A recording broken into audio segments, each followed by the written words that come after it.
Sa atin ang pong pagbabalik sa kasaysayan, inihalal bilang bagong Pangulo ng Philippine Historical Association, si Ginoong Manny Calairo. Kilalanin natin siya sa kwento ni Xiao Chua sa Showtime. Ako ay Pilipino.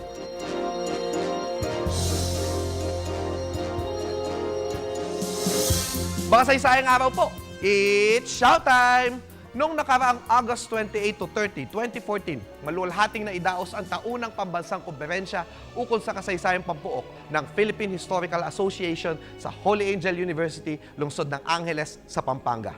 Tinalakay dito kung paano ba manliksik, magturo at magpalaganap ng kasaysayang pampuok tungo sa pagbubuo ng bansa sa harapan ng bagong kurikulum ng K+12. Tinalakay din ng ika-150 taong kapanganakan ni Apolinario Mabini, ang utak ng unang republika. Sa taong ito, hindi lamang mga establisadong mga pangalan sa pag-aaral ng kasaysayan ang napakinggan. Nagkaroon ng pagkakataon ang mga bagong mananaliksik at guro ng kasaysayan na makapagbahagi ng kanilang mga pananaliksik sa pamamagitan ng mga simultaneous sessions. Kailangan muling buksan ng organisasyon sa isang bagong talastasan, lalo at ipagdiriwang ng kapisanan ang ika-60 taong anibersaryo nito sa susunod na taon.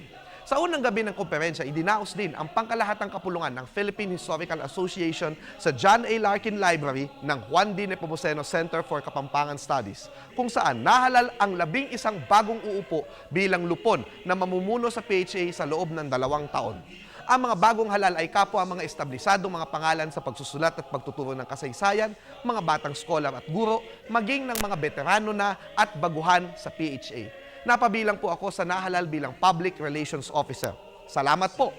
Ang aming bagong halal na Pangulo ay ang kilalang historiador ng Cavite na si Profesor Emmanuel Franco Calairo, PhD. Ha?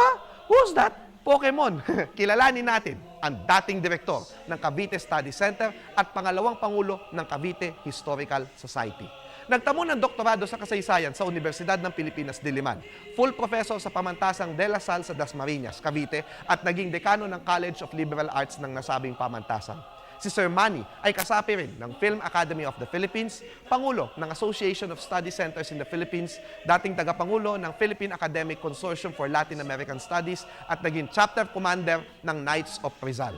Multi-awarded din si Sir Manny. Kabilang sa kanyang mga parangal ang 2006 National Book Award para sa aklat niyang Edukasyong Pampubliko, ang Karanasan ng Cavite, 1898 to 1913, at ang Emilio Aguinaldo Outstanding Achievement Award, ang pinakamataas na sibilyan na parangal na ibinibigay ng pamahalaang panlalawigan ng Cavite. Pero lingid sa kaalaman ng iba, si Sir Manny pala sa totoo lang ay tubong Quezon City. Ngunit dahil sa pagmamalasakit sa kasaysayang pampuok ng Cavite, kinilalang adopted son of Cavite at binigyan pa ng mga resolusyon bilang adopted son ng mga bayan ng Tanza at Naik. Nakapaglathala ng 24 na mga aklat, kabilang na ang Heritage Tourism, Cavite Historical Sites, Philippine Coast Guard, a historical account of a maritime enforcement agency 1901 to 2008, Tanza, bayang sinilangan ng pamahalang revolusyonaryo ng Pilipinas, Saloobin, sagot ni General Emilio Aguinaldo sa mga paratang ng Dakilang Lumpo, Cavite in Focus, essays on local historiography, mga anak ng tangway sa Revolusyong Pilipino, at Ladislao, Diwa at ang Katipunan.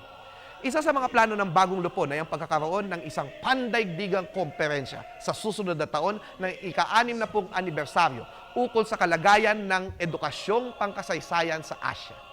Panalangin ng PHA sa ating Panginoon na patuloy itong makapaglingkod sa mga guro ng Pilipinas. Ako po si Xiao Chua, para sa telebisyon ng Bayan. And that was Xiao.